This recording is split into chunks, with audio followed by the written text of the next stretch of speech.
Nous sommes en direct de Beyrouth. Bonsoir Anthony Samrani, vous êtes rédacteur en chef à L'Orient le Jour, quotidien libanais historique. Est-ce qu'on la ressent, cette visite de Léon XIV? Est-ce que la pression militaire s'est assouplie? Alors d'abord, bonsoir. Et d'abord, cette visite, elle était particulièrement attendue. Et effectivement, c'est un peu une parenthèse, j'ai envie de dire, enchantée dans un pays qui est régulièrement sous la pression des drones israéliens, des bombardements, de l'absence de volonté du Hezbollah de se désarmer, et avec la perspective désormais d'une nouvelle guerre de grande ampleur qui se rapproche de plus en plus. Donc la venue du pape Léon ne produira pas de miracle, mais nous permet, le temps d'un week-end, de nous rappeler qu'un autre Liban est peut-être encore possible. Voilà une parenthèse enchantée, hein, c'est ce que vous dites donc sur cette venue du pape. Il s'est adressé aux Libanais il y a quelques instants. Qu'est-ce que vous retenez de ces premiers mots ? Pour le Vatican, il y a le Liban est important pour deux raisons. Tout d'abord, c'est la présence chrétienne au Moyen-Orient. On sait que les chrétiens sont de moins en moins nombreux au Moyen-Orient, et dans ces mots, il a encouragé notamment les jeunes Libanais à rester dans le pays. Il a peur, il craint très clairement un exode massif.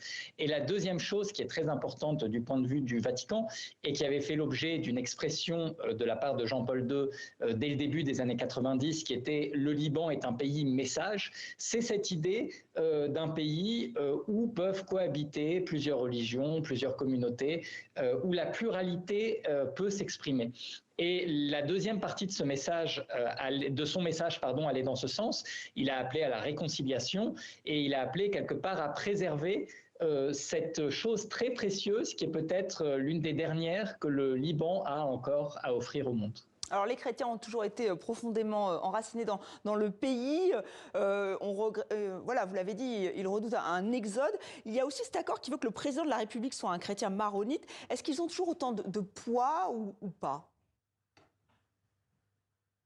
Non, très clairement, l'influence chrétienne, elle est sur le déclin au Liban. Votre envoyé spécial citait le chiffre de 40%, et vous savez, il n'y a pas vraiment de chiffre officiel au Liban, et très probablement le chiffre réel est bien en deçà de cela, peut-être même en deçà de 30%. Et il y a des tensions fortes qui sont légitimes, parce que les chrétiens institutionnellement tiennent encore de nombreux leviers de pouvoir. Le président de la République, le chef de l'armée, le gouverneur de la Banque centrale, la moitié du Parlement, des postes très élevés dans la justice. Et c'est en même temps une population qui démographiquement est de moins en moins représentative dans la population. Donc on va devoir aller, qu'on le veuille ou non, vers une évolution du système qui pourrait être au détriment des chrétiens à un moment donné. Est-ce qu'il y a un regret que le pape ne se rende pas dans le sud du Liban, qui lui est vraiment très souvent bombardé ? Oui, bien sûr, parce que le sud du Liban, c'est une zone qui a été sous les bombes maintenant depuis 2 ans. Il y a des villages qui ont totalement disparu. Le sud du Liban aussi, c'est un espace qui bibliquement est très important, avec des endroits qui sont cités régulièrement dans la Bible, et qui ont une importance cruciale aux yeux des chrétiens.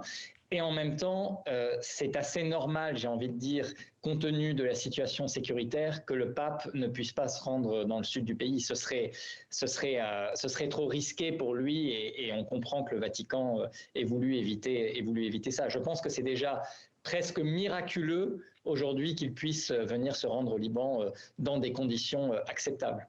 Anthony Samrani en direct de Beyrouth, merci d'avoir été avec nous, et bien sûr nous allons suivre cette visite de Léon XIV demain dans 64 minutes. Il a un emploi du temps très chargé.